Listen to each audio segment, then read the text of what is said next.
साथियों, ये बजट भारत की वैश्विक भूमिका को नए सिरे से सशक्त करता है। भारत के 140 करोड़ नागरिक फास्टेस्ट ग्रोइंग इकोनॉमी बनकर ही संतुष्ट नहीं है।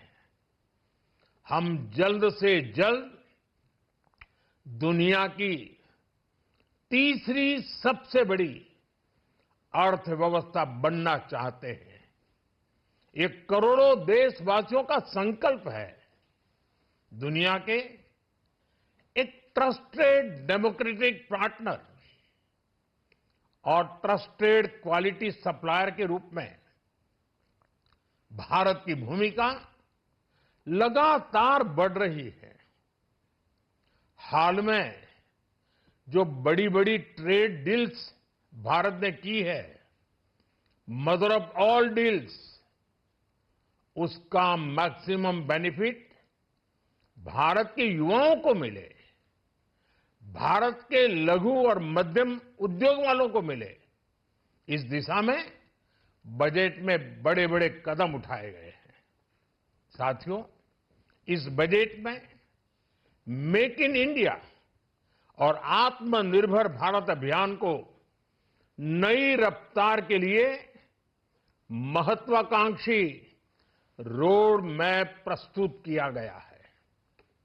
इस बजट में नई उभरती इंडस्ट्रीज यानी सनराइज सेक्टर्स को जिस मजबूती के साथ समर्थन दिया गया है, वह अभूतपूर्व है। Biopharma Shakti mission, semiconductor mission 2.0, electronic component manufacturing scheme, rare earth corridor का निर्माण, क्रिटिकल मिनरल्स पर बल, टेक्सटाइल सेक्टर में नई स्कीम, हाईटेक टूल मैन्युफैक्चरिंग को बढ़ावा, चैंपियन एमएसएमईज तैयार करना, ये फ्यूचरिस्टिक है, देश की वर्तमान और भविष्य की आवश्यकताओं का ध्यान रखती है।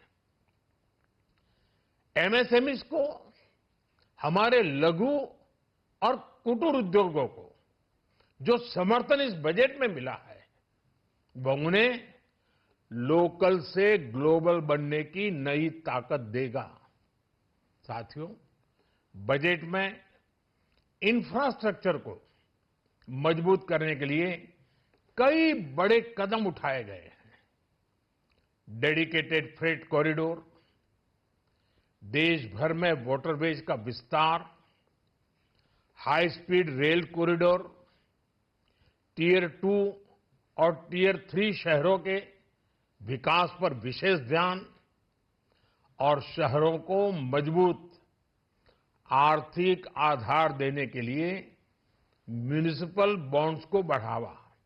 ये सारे कदम विकसित भारत की यात्रा की गति को और तेज करेंगे। साथियों, किसी भी देश की सबसे बड़ी पूंजी उसके नागरिक होते हैं।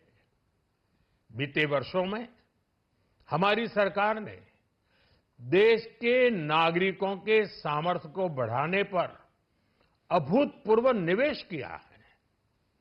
हमारा प्रयास स्किल, स्केल और सस्टेनेबिलिटी को निरंतर बल देने का रहा है। जैसा कि आज पार्लियामेंट में निर्मला जी ने कहा है, यह युवा शक्ति बजट है। उसमें युवा की सोच भी है, युवा के सपने भी हैं, युवा का संकल्प भी है और साथ साथ युवा की गति भी है।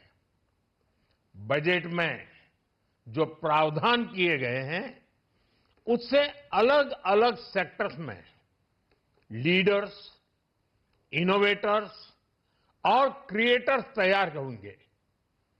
मेडिकल हब्स के निर्माण से, एलाइड हेल्थ प्रोफेशनल्स के माध्यम से, ऑरेंज इकोनॉमी यानी ऑडियो विजुअल गेमिंग को बढ़ावा देकर, पर्यटन को प्रोत्साहन देकर और खेलो इंडिया मिशन के माध्यम से युवाओं के लिए नए अवसरों के द्वार खुलेंगे।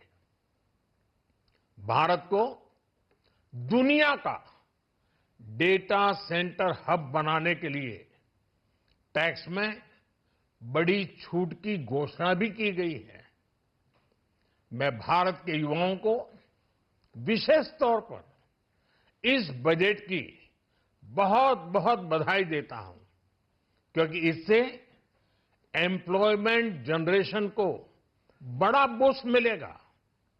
मुझे बहुत खुशी है कि इस बजट में टूरिज्म और विशेषकर नॉर्थ ईस्ट में टूरिज्म को बढ़ावा देने के लिए भी ठोस कदम उठाए गए हैं। भारत के अलग अलग राज्यों को ताकतवर बनाकर संतुलित विकास की नींव भी इस बजट में मजबूत की गई है। साथियों, हमारे देश में 10 करोड़ से ज्यादा महिलाएं सेल्फ हेल्प ग्रुप से जुड़ी हैं और बड़ा सफल अभियान रहा है। महिलाओं द्वारा निर्मित, महिलाओं द्वारा संचालित सेल्फ हेल्प ग्रुप्स का आधुनिक इकोसिस्टम बने, बजट में इसे प्राथमिकता दी गई है।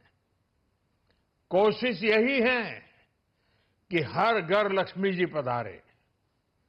हर जिले में छात्राओं के लिए नए हॉस्टल बनाने का अभियान भी शिक्षा को सुलभ बनाएगा।